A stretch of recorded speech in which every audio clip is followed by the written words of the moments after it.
عزیز طلباء و طالبات، اردو زون میں خوش آمدید۔ فیڈرل بورڈ نیشنل بک فاؤنڈیشن کی نئی درسی کتاب جس کی نظم نمبر 4 ہم پڑھ رہے ہیں۔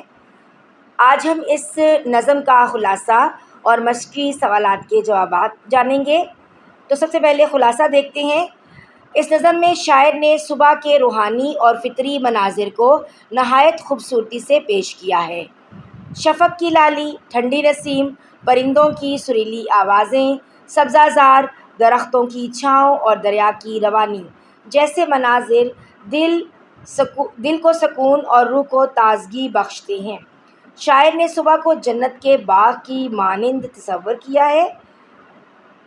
اس نظم کا بعد میں واقعہ کربلا کے ساتھ بھی تعلق جوڑا گیا ہے، جہاں شاعر نے فطرت کے مختلف پہلوؤں کو کربلا کے غم سے ہم آہنگ کیا ہے، جیسے سورج کا خون آلود نکلنا، دریا کا شرمندہ ہونا اور موجوں کا سر پٹکنا اس المیے کی شدت کو بیان کرتے ہیں۔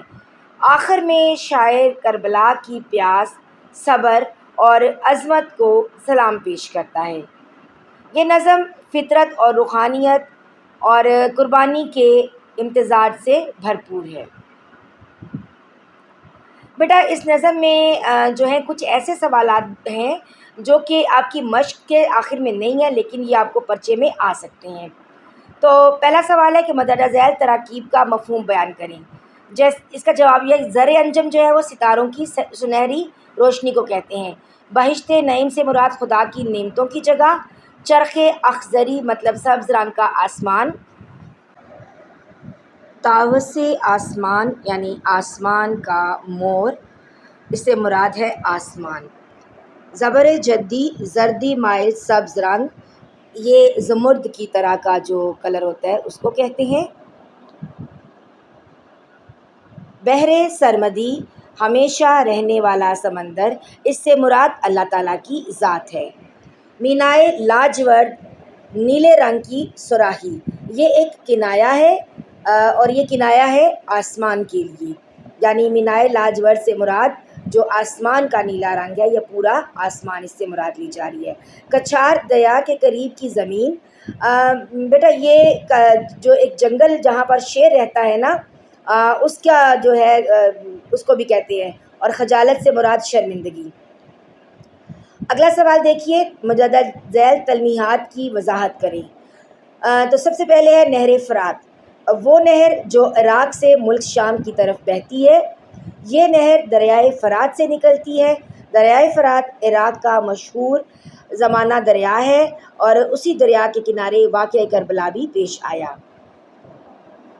بیٹا یہ کہا جاتا ہے کہ یہ وہ مقام ہے جہاں پر حضرت امام حسین اور یزید کے لشکر کا آمنا سامنا ہوا تھا، اور یزیدی لشکر نے امام حسین کے لشکر کو روکا اور اسلام کے ضابطۂ حیات کے خلاف شرائط کو ماننے پر امام حسین کے لشکر کو مجبور کیا تھا، یہاں تک کہ 3 دن تک یزیدی لشکر نے حضرت امام حسین رضی اللہ تعالیٰ عنہ کے لشکر پر دریائے فرات کا پانی بند کر دیا۔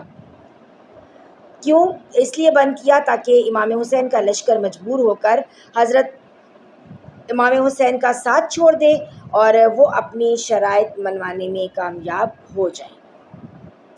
تو ان کا مقصد یہی تھا کہ پانی اس لیے بند کیا کہ امام حسین کے ساتھ ہی ان کا ساتھ چھوڑ دیں، مگر امام حسین رضی اللہ تعالیٰ عنہ اور ان کے رفقا نے بہادری اور دلیری کا مظاہرہ کیا اور شہادت پا کر تاریخ میں ایک نیا باب رقم کیا۔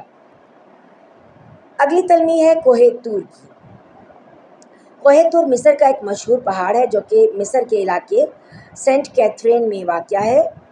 روایت کیا جاتا ہے کہ حضرت موسیٰ علیہ السلام جب حضرت شعیب کے ہاں سے اپنی بیوی کے ساتھ واپس آ رہے تھے تو اس مقام میں اللہ تعالیٰ سے ہم کلامی کا شرف حاصل ہوا۔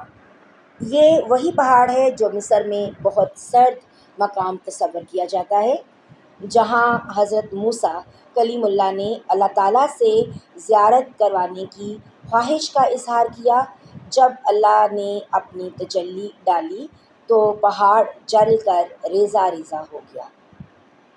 اب اس پہاڑ کا کچھ حصہ باقی بچا ہوا ہے جو اس واقعے کی یادوں کو تازہ کرتا ہے۔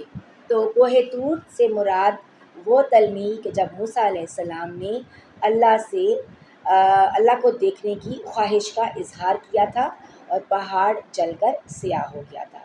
اکثر اشعار میں کوہ طور یا موسیٰ کلیم اللہ کی تلمی آ جاتی ہے۔